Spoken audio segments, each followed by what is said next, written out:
Class 10th chapter 2 अम्ल, क्षारक एवं लवण, यानी कि अम्ल को बोलेंगे एसिड, क्षारक को बोलते हैं हम लोग बेसेस एवं लवण को बोलते हैं सॉल्ट्स। ठीक है, तो एसिड्स, बेसेस एंड सॉल्ट्स के बारे में हम लोग इस वीडियो में सीखने वाले हैं। देखिए, अम्ल को एसिड कहते हैं, ये स्वाद में खट्टे होते हैं, ये याद रखिएगा। ये नीले लिटमस को लाल में बदल देता है। ठीक है, ये जलीय विलयन में यानी कि एक्वस सॉल्यूशन में हाइड्रोजन आयन प्रदान करते हैं। ठीक है, एसिड शब्द लैटिन भाषा से लिया गया है जिसका अर्थ होता है खट्टा, तो एसिड का मतलब होता है खट्टा। ठीक है, इसका पीएच का वैल्यू होता है 7 से कम, ये भी याद रखिएगा। प्रबल अम्ल, इसको इंग्लिश में बोलेंगे हम लोग स्ट्रॉन्ग एसिड। ठीक है, तो हाइड्रोक्लोरिक एसिड, सल्फ्यूरिक एसिड और ये नाइट्रिक एसिड है। ठीक है, यही स्ट्रॉन्ग एसिड हैं, याद रखिएगा। अगर आपसे कोई पूछे कि हमें स्ट्रॉन्ग एसिड कौन कौन से हैं, तो हाइड्रोक्लोरिक एसिड जो हमारा स्टमक में होते हैं, पेट में होते हैं। ठीक है, जब खाना खाते हैं तो ये रिलीज़ होता है, जब ज़्यादा खा लेते हैं तो उल्टी करते हैं तो HCl होता है वो। ठीक है, सल्फ्यूरिक एसिड और नाइट्रिक एसिड ये प्रबल अम्ल होते हैं। प्रबल अम्ल का मतलब स्ट्रॉन्ग एसिड होते हैं। ठीक है, दुर्बल अम्ल यानी कि वीक एसिड किसको कहते हैं? दुर्बल अम्ल यानी कि वीक एसिड किसको कहेंगे? तो एसिटिक एसिड, लैक्टिक एसिड और ऑक्सैलिक एसिड, ये तीनों जो होते हैं दुर्बल अम्ल होते हैं। समझ में आ गया? यानी कि दुर्बल अम्ल का मतलब होते हैं वीक एसिड होते हैं। सांद्र अम्ल, इसको हम लोग इंग्लिश में बोलते हैं कंसंट्रेटेड एसिड। ठीक है, यानी कि कंसंट्रेटेड एसिड का मतलब सांद्र अम्ल, जिसमें अम्ल अधिक मात्रा में होता है, जिसमें अम्ल यानी कि एसिड अधिक हो जबकि जल अल्प मात्रा में होता है, यानी कि जल कम हो। ठीक है, एसिड अधिक हो जल कम हो तो उसको हम लोग सांद्र अम्ल कहते हैं, यानी कि कंसंट्रेटेड एसिड कहते हैं। ठीक है, तनु अम्ल जिसको बोलते हैं डाइल्यूट एसिड। डाइल्यूट एसिड किसको कहते हैं? तनु अम्ल, जिसमें अम्ल अल्प मात्रा में हो, यानी कि अम्ल कम हो, अम्ल कम हो और जल अधिक हो, उसको हम लोग क्या कहते हैं? तनु अम्ल, यानी कि डाइल्यूट एसिड कहते हैं। ठीक है, सांद्र अम्ल बिल्कुल ये अपोजिट है, जिसमें अम्ल अधिक हो, ठीक है, और जल अल्प मात्रा में हो, कम हो, तो उसको हम लोग सांद्र अम्ल यानी कि कंसंट्रेटेड एसिड कहते हैं। समझ में आ गया? तो ये आपको एसिड के बारे में जानकारी था। एसिड उसे कहते हैं जिसका पीएच का वैल्यू 7 से कम होता है। ठीक है, जितना कम पीएच वैल्यू वही उतना ही स्ट्रॉन्ग एसिड होंगे। अगर हमने आपसे कहा कि एक पीएच का वैल्यू 2 है, पीएच का वैल्यू 5 है, पीएच का वैल्यू 6 है, पीएच का वैल्यू 4 है, तो इसमें स्ट्रॉन्ग एसिड कौन सा है? पता है, पीएच का वैल्यू जिसका 2 है वही स्ट्रॉन्ग एसिड है। समझ में आ गया आपको? अगर आपसे कोई कहे कि अम्ल के 4-5 एग्जाम्पल बताओ तो क्या बताइएगा? ऑरेंज खट्टे होते हैं, ठीक है, और फिर लेमन, नींबू, ये भी खट्टा होता है। ठीक है, ऐसे ही जो कच्चे आम होते हैं वो भी क्या होते हैं? खट्टे होते हैं। तो कोई भी चीज़ अगर वह खट्टा है तो समझिए कि वह अम्ल है, एसिड है। ठीक है, क्षारक यानी कि बेस के बारे में समझते हैं। बेस देखिए कड़वे होते हैं। अब कड़वे चीज़ें क्या होते हैं? बेस, अगर आपसे कोई कहे कि बेस के 4-5 एग्जाम्पल बताइए तो कैसे बताइएगा? देखिए, बेस का मतलब हो गया जैसे कि करेला, ठीक है, वो कड़वे होते हैं। साबुन खाकर देखो, साबुन कड़वे होते हैं, सर्फ कड़वे होते हैं, शैम्पू कड़वे होते हैं। ठीक है, यानी कि ये सब बेसेस हैं। समझ में आ गया आपको? तो अगर आपसे कोई कहे कि बेस के एग्जाम्पल बताओ तो क्या बोलिएगा आप? साबुन बोल दीजिए, साबुन कड़वा होता है, चख कर देख लीजिए, सर्फ कड़वा होता है, शैम्पू कड़वा होता है, सबसे बेहतर करेला जो हम लोग खाते हैं वो कड़वा होता है। ठीक है, तो क्षारक के क्या होते हैं? प्रॉपर्टीज जानते हैं। ये स्वाद में कड़वे होते हैं। ठीक है, ये लाल लिटमस को नीला में बदल देता है। समझ में आ गया? लाल लिटमस को नीला में बदलता है, उसको हम लोग बेस कहते हैं, और जो नीले लिटमस को लाल में बदल देता है उसको हम लोग एसिड कहते हैं। ये चीज़ें याद रखिएगा। ठीक है, ये देख लीजिए, ये जो बेस होते हैं ये हाइड्रो ऑक्साइड आयन बनाते हैं। ठीक है, OH आयन बनाते हैं। ठीक है, जलीय विलयन में यानी कि एक्वस सॉल्यूशन में ये OH आयन बनाते हैं, यानी कि हाइड्रो ऑक्साइड आयन बनाते हैं, ये याद रखिएगा। ठीक है, अब प्रबल क्षारक, प्रबल का मतलब होता है स्ट्रॉन्ग बेसिस कौन कौन से हैं? तो सोडियम हाइड्रोक्साइड, पोटेशियम हाइड्रोक्साइड और फिर कैल्शियम हाइड्रोक्साइड। ठीक है, ये जो तीनों हैं ना, फिर ये क्या है? प्रबल क्षारक हैं। यानी कि स्ट्रॉन्ग बेसेस हैं। समझ में आ गया। देखिए बेसेस का क्या पहचान होता है, OH रहेगा तो बेस हो जाएगा, ये याद रखिएगा, OH रहेगा तो बेस हो जाएगा। और एसिड का क्या पहचान होता है, हाइड्रोजन रहेगा तो एसिड हो जाएगा, हाइड्रोजन रहेगा तो एसिड हो जाएगा। ये चीज़ें आप याद रखिएगा। दुर्बल क्षारक यानी कि वीक बेसिस किसको कहेंगे, अमोनियम हाइड्रोक्साइड। ठीक है, समझ में आ गया। अब क्षार यानी कि अल्कली किसको कहते हैं, ये याद रखिएगा चीज़ें। जल में घुलनशील क्षारक को क्षार कहते हैं। जल में घुलनशील क्षारक यानी कि जो बेस होते हैं अगर वह जल में घुल जाए तो उसको हम लोग अल्कली कहते हैं। एग्जाम्पल के लिए जैसे कि सोडियम हाइड्रोक्साइड। ठीक है, समझ में आ गया। ये जल में घुलनशील होते हैं इसलिए इसको हम अल्कली कहेंगे। पोटेशियम हाइड्रोक्साइड ये भी क्या है, अल्कली है। ठीक है, अल्कली है। और ये मैग्नीशियम हाइड्रोक्साइड ये भी क्या है, क्षार है। ठीक है, क्योंकि ये तीनों जल में घुलनशील होते हैं। ठीक है, ये तीनों क्या हैं, ये तीनों बेसेस हैं लेकिन ये जल में घुलनशील है इसीलिए इसको हम लोग क्षार यानी कि अल्कली बोलेंगे। समझ में आ गया आपको। अब जानते हैं हम लोग लवण। बहुत सिंपल आसान चीज़ें हैं। लवण यानी कि सॉल्ट यानी कि नमकीन चीज़ें, जो भी हम लोग नमकीन वगैरह खाते हैं, नमक वगैरह खाते हैं, डेट इज़ कॉल्ड सॉल्ट। इसका सिंपल सा एग्जाम्पल है लवण अम्ल व क्षारक की परस्पर अभिक्रिया से प्राप्त होता है।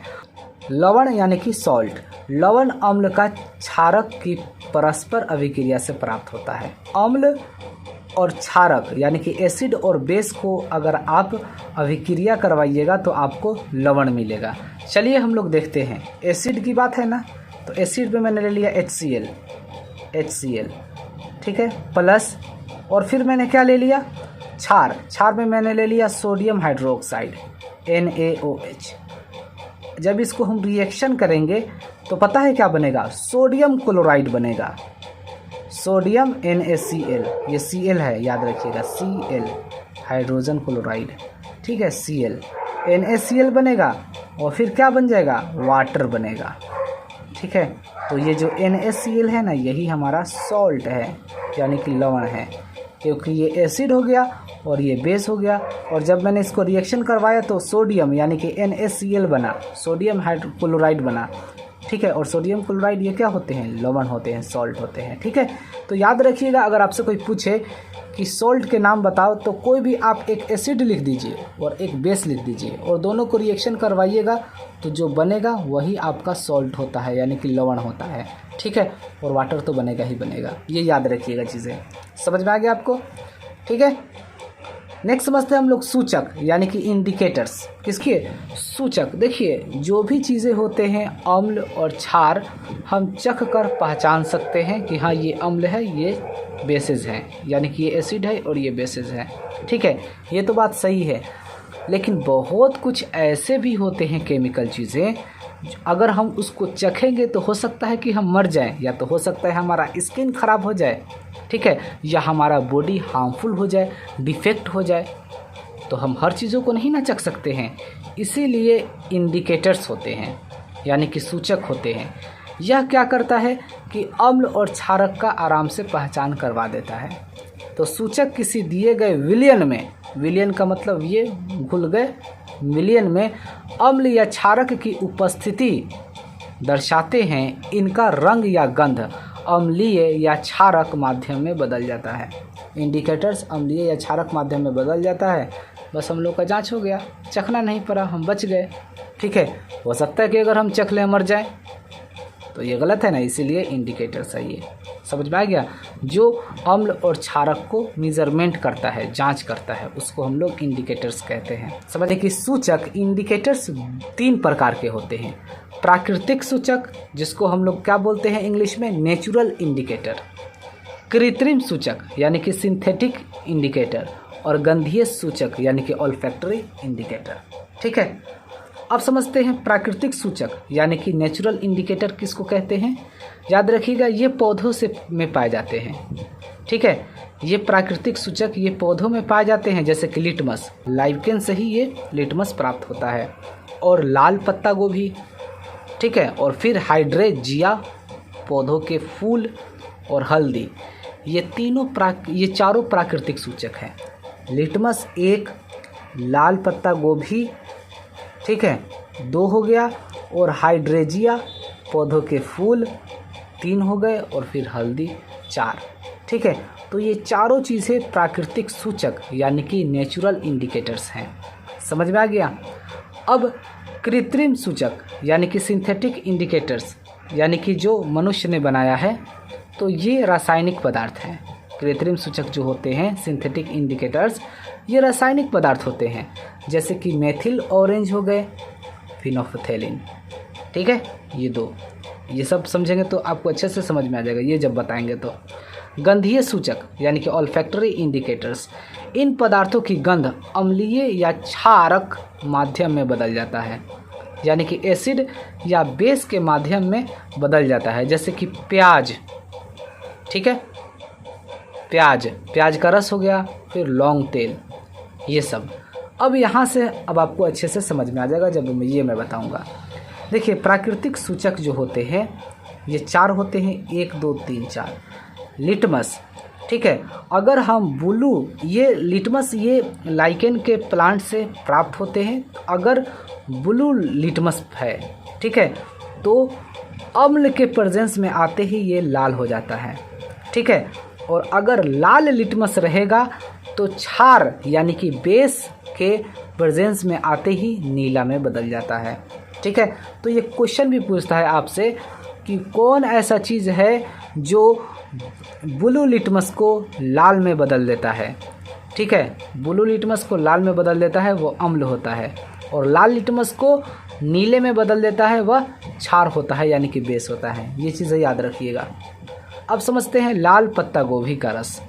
लाल पत्ता गोभी का रस जो होता है अगर अम्ल के प्रेजेंस में आएगा तो ये लाल ही रहेगा, ठीक है, समझ में आया। और फिर लेकिन ये क्षार के प्रेजेंस में आएगा, लाल पत्ता गोभी आप देखे हो, क्षार के प्रेजेंस में आएगा तो ये हरा हो जाएगा, ग्रीन हो जाएगा। समझ में आ गया आपको। नेक्स्ट समझते हैं हल्दी। हल्दी अगर अम्ल के प्रेजेंस में आएगा तो कोई बदलाव नहीं होगा, ठीक है। अम्ल के प्रेजेंस में आएगा, जैसे कि हल्दी मान लीजिए कि आप कपड़े पर लगा लीजिए और इसको कपड़े पर लग जाते हैं हल्दी। अब हल्दी जब लग गए तो एसिड के प्रेजेंस में आएगा तो कोई बदलाव होगा ही नहीं, एज इट इज़ रहेगा, कोई बदलाव नहीं होगा। लेकिन जैसे ही वह बेस के प्रेजेंस में आएगा, यानी कि इसको सरफ वगैरह से आप धोइएगा तो ये लाल में बदल जाएगा। ये याद रखिएगा चीज़ें, ठीक है। अब नेक्स्ट है चौथा, हाइड्रेजिया के फूल का रस। जब ये अम्ल के प्रेजेंस में आएगा तो नीला हो जाएगा, और जब ये क्षार के प्रेजेंस में आएगा तो गुलाबी हो जाएगा, ठीक है। तो प्राकृतिक सूचक यानी कि नेचुरल इंडिकेटर्स के बारे में मैंने आपको बता दिया, समझ में आ गया। नेक्स्ट समझते हैं कृत्रिम सूचक यानी कि सिंथेटिक इंडिकेटर्स। देखिए फिनोल्फथेलिन, ठीक है, फिनोल्फथेलिन जो होता है ये रंगीन हो जाएगा यानी कि कलरलेस हो जाएंगे जब ये अम्ल के प्रेजेंस में आएगा तो, ठीक है। और जब क्षार के प्रेजेंस में आएगा तो ये गुलाबी हो जाएगा। क्लियर। मेथिल ऑरेंज जो होते हैं ये जब अम्ल के प्रेजेंस में आएगा तो लाल हो जाएगा, और जब ये क्षार के प्रेजेंस में आएगा तो पीला हो जाएगा। क्लियर, ये याद रखिएगा चीज़ें।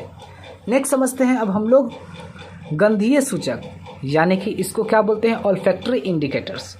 प्याज का रस, ठीक है, प्याज का रस जो है अगर अम्ल के प्रेजेंस में आएगा तो ये तीक्ष्ण गंध हो जाएगी यानी कि इसका गंध बढ़ जाएगा, ठीक है। और क्षार के प्रेजेंस में आएगा तो कोई गंध होगा ही नहीं, गंध को ही ख़त्म कर देगा, ठीक है।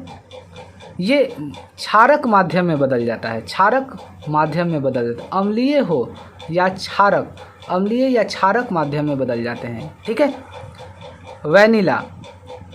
वैनिला जो है अगर अम्ल के प्रेजेंस में आएगा तो समान गंध रहता है, और जब क्षार के प्रेजेंस में आएगा तो कोई गंध होगा ही नहीं, ठीक है, यानी कि ख़त्म हो जाएगा। लौंग का जो तेल होता है अगर यह अम्ल के प्रेजेंस में आएगा तो समान गंध रहती है, गंध इसका समान रहेगा, ठीक है, कोई भी चेंजिंग वगैरह नहीं आएगा। लेकिन जैसे ही क्षार के प्रेजेंस में आएगा तो यह गंध भी ख़त्म हो जाएगा, समझ में आएगा, कोई गंध नहीं रहेगा। समझ में आ गया आपको। तो अब इसके बाद जो वीडियो आएंगे वह धातु की अभिक्रिया, बहुत अच्छे तरीके से ये सब बताऊंगा मैं, पॉप टेस्ट, ये सब चीज़ें क्या होते हैं, ये सब कैसे होते हैं मैं चाहूँ तो अभी भी बता सकता हूँ, लेकिन उतना टाइम नहीं है जो मैं आपको ये सब चीज़ें बताऊँ। ठीक है, ये सब बहुत ही आसान से कुछ नहीं है। मैं अगर बोलता रहूँ ना तो चप्पर चप्पर बोलता रहूँ, मुझे कोई दिक्कत नहीं है। लेकिन इस बार जो वीडियो लेकर आऊँगा तो कॉपी पर लिख कर और अच्छे से बताया भी करेंगे आपको। ओके।